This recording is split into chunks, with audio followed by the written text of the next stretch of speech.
welcome back. If you're just joining us, you're tuned into the Foxworth Theory, and I'm your host, Eugenia Foxworth. And our very special guest today is Faulu Mtume, son of the late Grammy winning producer, songwriter, and band leader, James Mtume. Good evening, Eugenia. Thank you for having me back. Okay, now I wanted to ask you a quick question. I know your father worked with Roberta Flack during the 70s and 80s, Donny Hathaway, Stephanie Mills, Phyllis Hyman, among others. Do you recall ever meeting these hit makers? Absolutely, absolutely. Some of my earliest memories are from some of those sessions. My father was very inclusive with me and my sisters and brothers. That meaning that he would take us wherever he was going. So, as his career was taking off in that direction as a songwriter and producer, he would take me with him to the studio sometimes. I loved it because I had access to this food budget in New York, and I could just hang out and listen to music and eat whatever I desired. But when I was just laughing about this with my uncle the other day, one of the earliest memories I have, it was from the "You Know How to Love Me" session with Phyllis Hyman, and I remember just kind of opening the door, and it was like this party scene. They were all at the board. They were playing the mix of the record, and it was just festive, and everyone was in there like really celebratory. And I just remember my father saying, "Barry Manilow, eat your heart out." I had no idea what that meant. But later, what I understood was Barry Manilow was commissioned to produce the album. Clive Davis had hired him to deliver these big, ornate pop records that didn't happen. And it was that record that really kind of solidified her place in that dance world, in that dance record. But they didn't want to put that record out. They didn't believe in it. But it was, Amazing. yeah, but absolutely, like how my father's experience was at his house. That's what he provided for us growing up as a result of what he did. My first job was working with him on the road during the Juicy Fruit and You, Me and He tours. And here I'm 12 years old, touring across America with him, seeing the world. What age was it that you realized that your father was this successful producer, songwriter, and band leader? I would How ha- old were you? I would have to say I was about 11 years old, and what I remember, it was the summer after Juicy Fruit had dropped. I was away from school, but when I came back, I was kind of like in the gym orientation. I was just kind of messing around with my friends. Hey, what were the records this summer? Because I'd spent the summer in California with my mother's family. And everybody was like, yo, it's this new record, Juicy Fruit, and it's crazy. And, well, they didn't say crazy back then, but they were like, really excited about this record. And I was like, oh, okay. And I didn't want to say, yeah, that's my father's record, because he didn't have to, and so when it picked up, yeah, that's when I kind of knew, like, okay, things have changed. So when did he launch his group? Well, the Mtume band itself had launched around 78, 79 with their first Okay. album, Kiss This World Goodbye. And I remember those. We lived in Newark. But they were good albums, but they did not achieve the same kind of singular success that Juicy Fruit did at the time. Obviously, he had his hit records with other artists, but this was the first embarkment where his name was attached. It was his band, who was also obviously the recording band for those sessions. But now he's embarking as a name and face of this band. I love it. Now, he, this is going to be a question where I know it's going to go, but I have to ask you.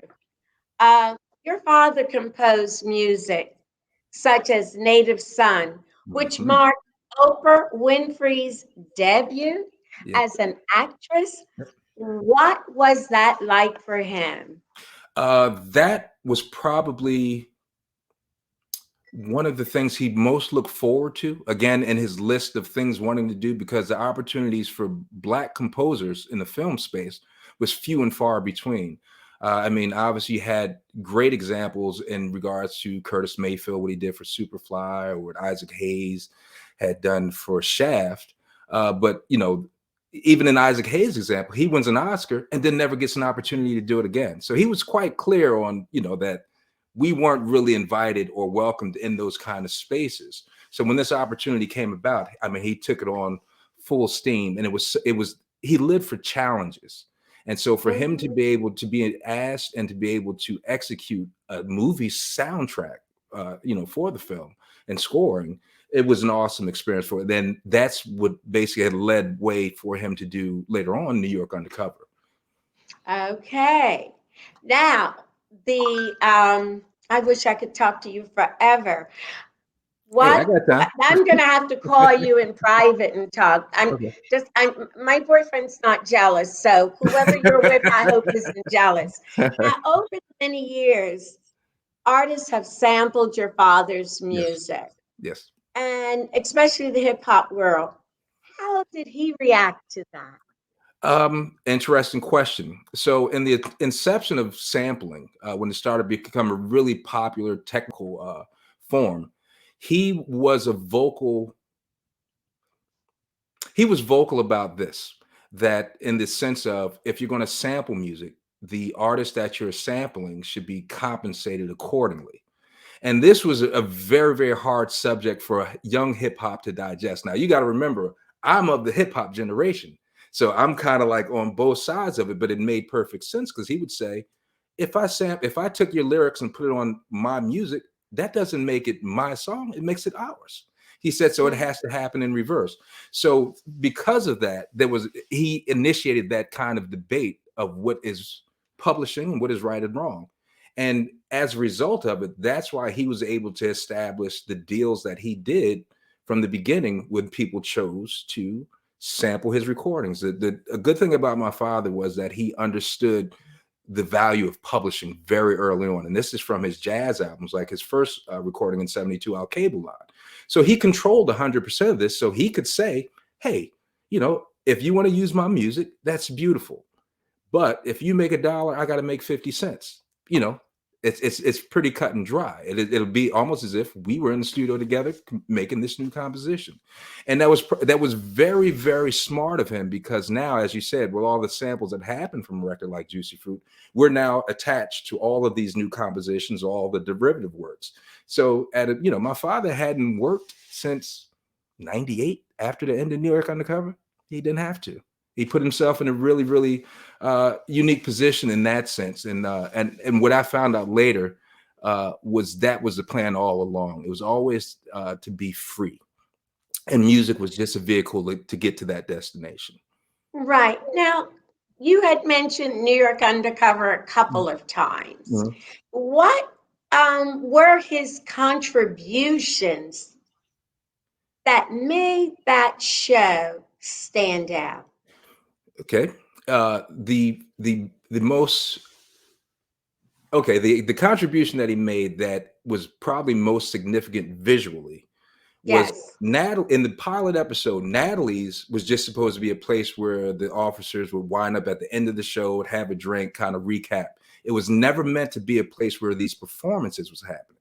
He said, no, let's make this into a thing.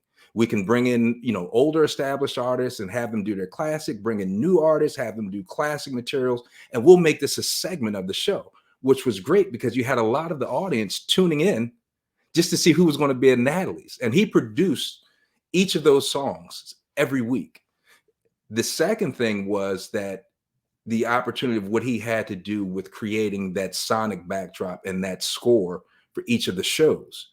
He brought a very new sound to television, something that hadn't been heard before. And again, another place where Black composers weren't necessarily allowed. So for him, this was probably one of the things he was most proud of from his career. So I would say it would be the sound that he brought, but visually and sonically, making Natalie's a part of the show. Okay. Now, I'm trying to rush along, which Oh, is not fitting my personality, but you worked with your dad. yeah. You've been saying this.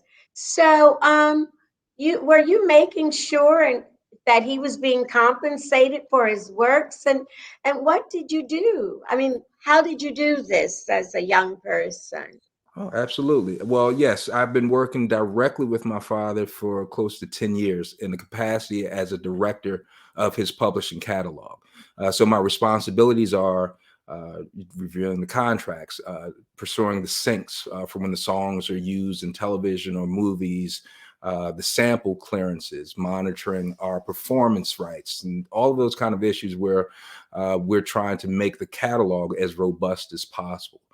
Making sure that the songs are being used in respectful ways and respectful places, but also in as many places as possible because the music is to be shared.